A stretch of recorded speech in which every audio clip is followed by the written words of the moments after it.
Los últimos días, las últimas semanas han sido de una mala tras otra mala tras otra mala. Hoy Banco de Santander se convierte en una noticia en el sentido contrario a lo que han sido las noticias. Debo reconocer que cuando leí el comunicado me sorprendí y me sorprendí mucho. Didier Mena, CFO de Banco Santander México, ¿cómo estás? Buenas noches. Buenas noches, David, un gusto saludarte. Tremenda sorpresa, ¿no? Hacer una colocación tan grande. A ver, empecemos por el principio. ¿Por qué no le cuentas al auditorio qué hicieron y luego ya vemos por qué es tan grande y tan sorprendente?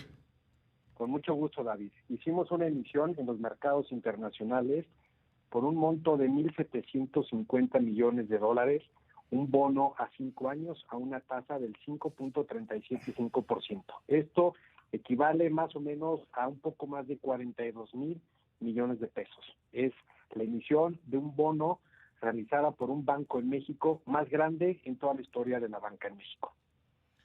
A ver, cuando todo el mundo está hablando de crisis, de caída, de desplome, ¿cómo encontraron esta oportunidad, Didier? ¿Cómo lo hicieron? Mira, yo te diría que hay que ser proactivos, ¿no? Y hay que adelantarse. Y esta situación, digamos, esta coyuntura, lo que de alguna manera nos obliga a las empresas es a planear y ver hacia futuro. Entonces, y nosotros, yo te diría, no somos los únicos que estamos haciendo esto. Fuimos los primeros en América Latina en salir a hacer una emisión a raíz de la pandemia, pero si tú ves lo que sucedió en el mercado internacional en marzo fue el mes récord en emisión de bonos corporativos a nivel mundial. Se emitieron un poco cerca de 250,000 millones de dólares, ¿no? Y esto básicamente lo que estamos haciendo las empresas, es decir, se viene tiempos inciertos, entonces es mejor de alguna manera anticipar las necesidades que se tienen de algunos meses o inclusive en algunos casos puede ser hasta de 12, 18 meses, y tener esa liquidez ya en el balance y estar preparado, digamos, para que cada una de las empresas que somos podamos seguir sirviendo, atendiendo bien a nuestros clientes. Y fue básicamente lo que hicimos nosotros, David. Por el otro lado, Didier, los inversionistas, los que te compraron, en momentos como estos típicamente te vas a los papeles más seguros, a los que te dan más confianza. ¿Qué vieron quienes entraron a esta emisión y que entraron pues 3-1 de lo que estaban ofreciendo? Mira, David, quedamos nosotros gratamente sorprendidos con la cantidad y la calidad de inversionistas que mostraron interés en invertir en nosotros. Yo te diría que el tipo de valores que ven en Santander México es un posicionamiento sólido en términos de participación de mercado en los principales productos, ¿no? Una buena rentabilidad. Hicimos nosotros desde hace 3 años estamos con un plan de inversión sólido, con una estrategia clara, con unos niveles de capital también sólidos, con buena liquidez.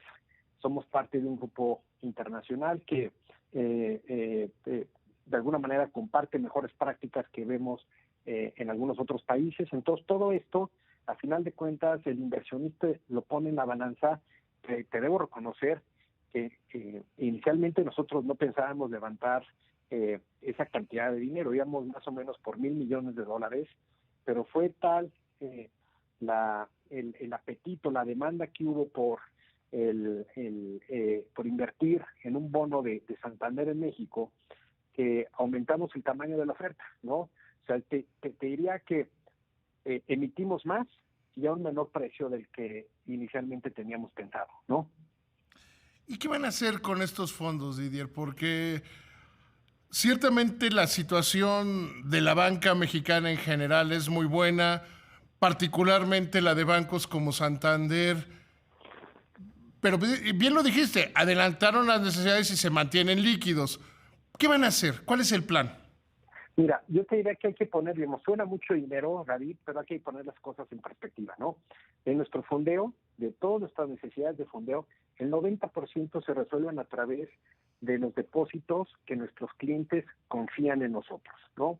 El 10% restante es a través de emisiones de deuda en el mercado Espérame, local. déjame repetir eso, porque luego se pierden los fundamentos. Hay quienes creen, muy equivocadamente, que los bancos prestan su dinero, Es que incluso correcto. se oponen a programas de garantías, gente en el gobierno, porque dicen, no, los bancos que primero arriesguen su capital, no están arriesgando su capital. En el caso de ustedes, 9 de cada 10 pesos es de la gente que les confió su dinero, el que Es tiene una correcto. tarjeta, el que tiene una chequera, el que tiene sus ahorros con ustedes. Y eso, la verdad, David, nos exige a nosotros un nivel de responsabilidad mayúscula. Y bien lo dices, no es dinero nuestro. Digamos, solamente tenemos un capital y un nivel de capital muy sólido, ¿no? Uh -huh, uh -huh. Pero la mayoría del dinero que prestamos es dinero de nuestros clientes, ¿no? El negocio de la banca es un negocio de intermediación, captar depósitos y prestar, ¿no? Y Entonces, yo siempre he creído que la obligación principal de los bancos es cuidar el dinero de los depositantes. es Lo demás es correcto. secundario. Es correcto, ¿no? Entonces tocas tú un tema medular y esos depósitos son la fuente cubren el 90% de las necesidades para financiar los préstamos que hacemos, ¿no? Entonces, sí, suena mucho 42 mil millones de pesos, 1.750 millones de dólares, pero a final de cuentas aportan un 4% de nuestras necesidades de fondeo, ¿no? También para poner las cosas en perspectiva. El año pasado, nuestra cartera de crédito en todo el año creció 30.832 millones de pesos, ¿ok? Entonces, el dinero que estamos levantando es poco más de un 30% más de la cartera que originamos el año pasado. Entonces, sí, nos deja esto con un nivel de capacidad de préstamos sin tener ningún tipo de preocupación o contratiempo. Y esto, a mi juicio, David, es un mensaje muy sólido para nuestros clientes de que vamos a estar ahí apoyándolos de la mano, buscando soluciones y viendo de qué manera resolvemos mejor sus necesidades para que todos salgamos mejor fortalecidos de esta pandemia, ¿no? ¿Qué fue lo que más te llamó la atención? Que decías que iban por menos dinero, por 1,000 millones, que iban a una tasa mayor, que esa no te la voy a preguntar. ¿Qué te llamó la atención? O sea, ¿qué fue lo que, cuando dijiste, ah, caray, le calculamos de menos? No, mira, yo creo que no es que la hayamos calculado de menos, es que a final de cuentas tuvimos una muy grata sorpresa, ¿no? Te diría que recibimos cerca de casi 300 instituciones interesadas en invertir en nuestro bono.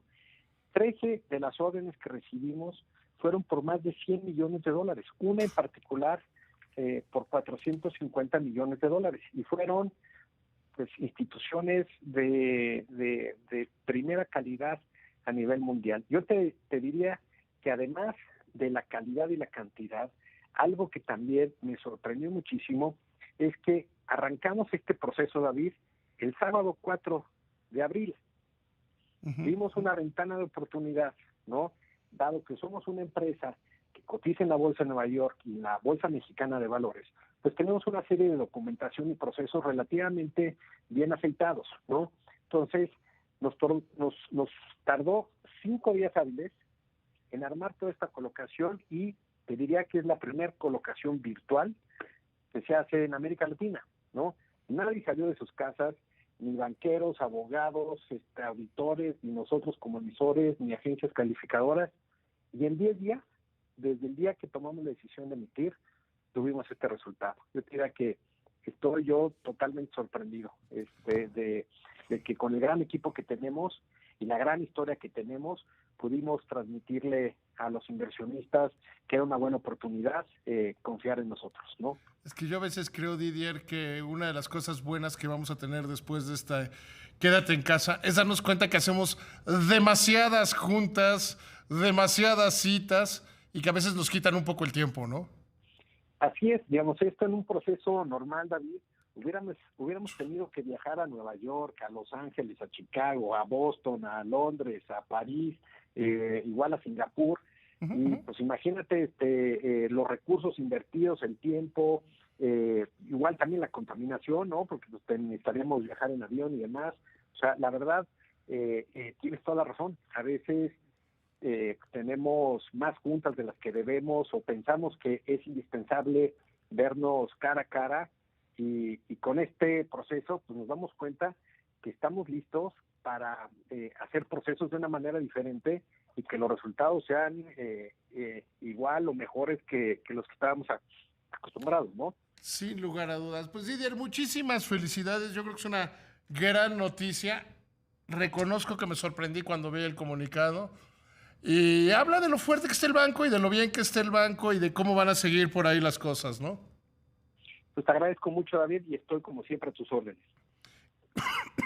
Gracias, Didier, que te vaya muy bien. Igualmente, David. ¿Se han fijado que cuando uno tose todo el mundo piensa que el otro tiene coronavirus?